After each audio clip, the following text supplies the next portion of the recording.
Nazi death camps, we see millions murdered, tortured, and raped. What about one that was born in a death camp and then born again? Meet Peter Loth next on The Crossover. For nearly 2,000 years, Jews and Christians have been divided. But now, God is calling for the healing of past hurts and the comforting of His people. Discover how God is prophetically uniting Jews and Christians across the world today on The Crossover. Here is your host, Mitch Jerome. Welcome. Today you're going to meet Peter Loth. Peter is, in my life, one of the most remarkable people I've ever got to meet. Pretty big statement to make. He's not a famous man in the eyes of the world. He's not an athlete. He's not Hollywood. You've never heard of him. Probably never will. He'll probably die pretty obscure in the annals of history. But to the thousands and thousands of people that came to hear Peter, hear his testimony in churches and different venues around the world, their lives were completely changed because of this one man. They learned how to lay down their hate and reconcile with themselves and family and learn how to move on with life. And Peter had the experience to help them through that. Being born in a concentration camp was the beginning of his life. Well, welcome to our studios, Peter. Well, Glad to have you on The Crossover. Thank you, Mitch. Peter, let's start with this. We may not be able to forget things that happen to us in life. We tend to hold on, have grudges, etc. But we definitely can choose to forgive. How important is that? Well, if you want to be physically, emotionally, and spiritually healed, you have to learn how to forgive. The Bible teaches us about that. I'm going to take you to one of the scriptures in Mark 11, 25, 26. And wherever you stand praying, if you have anything against anyone, forgive him, that your Father in heaven might also forgive you trespasses. But if you do not forgive, neither will your Father in heaven forgive you trespasses. So this is so important. But if you do not forgive, neither will the Father in heaven forgive. We have to forgive. If we want to be of this book of life, we have to learn how to forgive and set the enemy free. Just like you said, we don't have to forget, but we have to forgive and set them free so that we can be free. Not with only with our minds, but with our heart. So, Peter, share with our viewers who know you not, and they'll be able to go to our site and hear your whole testimony. Mm-hmm. But share with them just briefly some of the things that were perpetrated on you, the abuses, the tortures by Nazis and other powers that be in your younger day.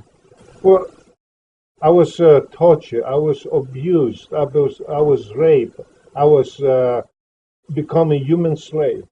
Even after being liberated by the Russians, they didn't do as much pain as the Germans did.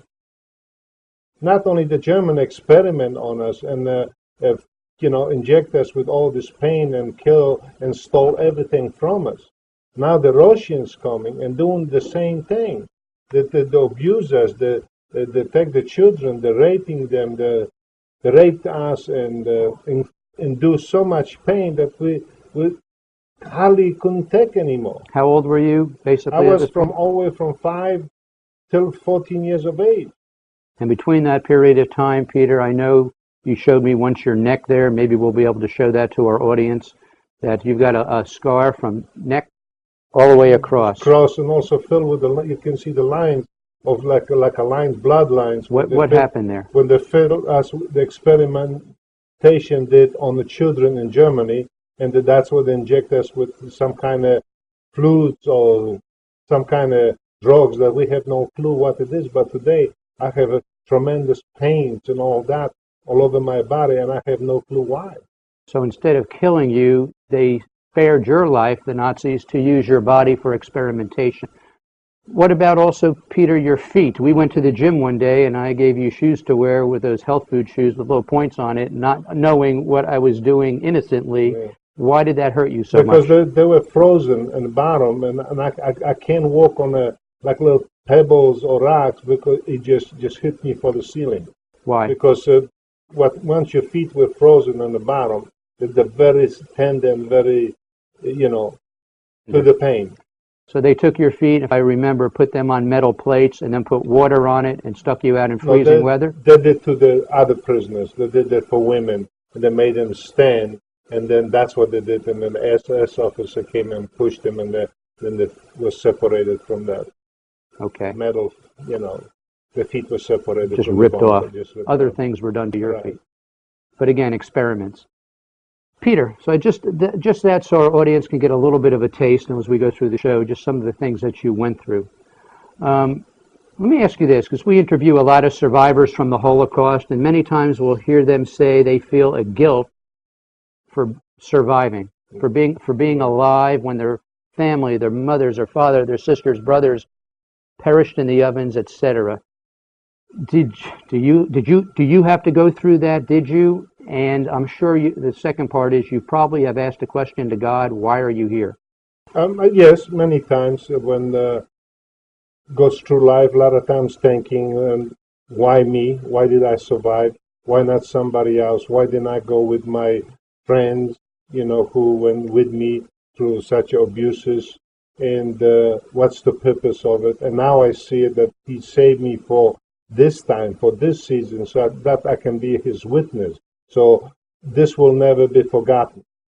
Because somebody have to, because I'm the last generations of this, and I have to speak and educate people, educate children, go into military base, go into colleges, and educate them. That this happened, so this will never happen again. Because we quickly can forgive. Look at the 9/11, how quickly we forgot. Yes. Yes. And this only happened 60 years ago. And there aren't a lot of survivors left. You're one of the younger one, Peter. You were born in a camp, so you have to be one of the youngest. I am the young survivors, yes. And there aren't a lot that go around publicly speaking anymore, one of the age. And Peter, what about as you give your story? I've heard your story probably 20 some odd times, just traveling different places with you. Every night when you speak, is the world asking a lot of you, physically and emotionally, to do that? Yes, it does, because you see, I don't have no scripts, and I don't have things. I have to relive every single moment when I speak. And when you're reliving, it just takes everything out of you. Sometimes you can't fall asleep right away. Sometimes you just have to just pray and just hope that, the pains, the wounds that you forgot come on a surface, so then you have to deal with them.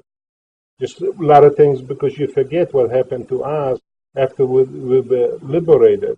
That just emotionally just tears you apart. After the war, somebody put label on us. Look on the Star of David, the print on us. Even the Russian put the Star of David to mark us as Jew.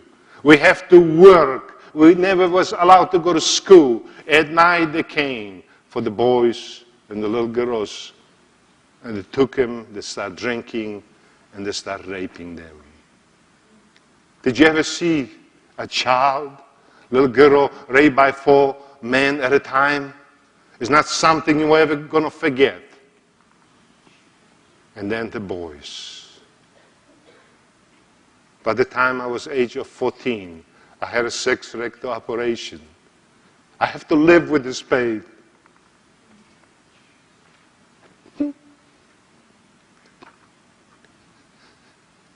And the little girl, with so much love, she always held me and said, "You'll be okay. I love you, Peter." Would you be able to forgive a man trusted like that? Peter, what's a successful night? I hate to use that word, but when you're up there before an audience or before congregation and churches, etc., what's success look like to you when that night's over?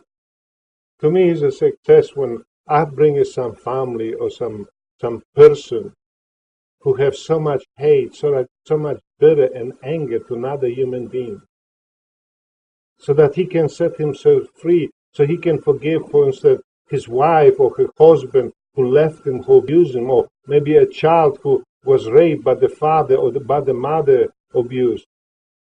And then you can lead him through forgiveness so that he have new life, new beginning. Because we can't forgive with our hearts. We can't We can set ourselves free from all that. We're going to come back in a moment. And Peter, I want you to share with our viewers just one story of someone that came before you asking for forgiveness, and just what that looked like and how their life was changed and what was the dynamics between you. So we'll be back in a moment with the crossover, and we're with Peter Loth today, our guest. Stay tuned.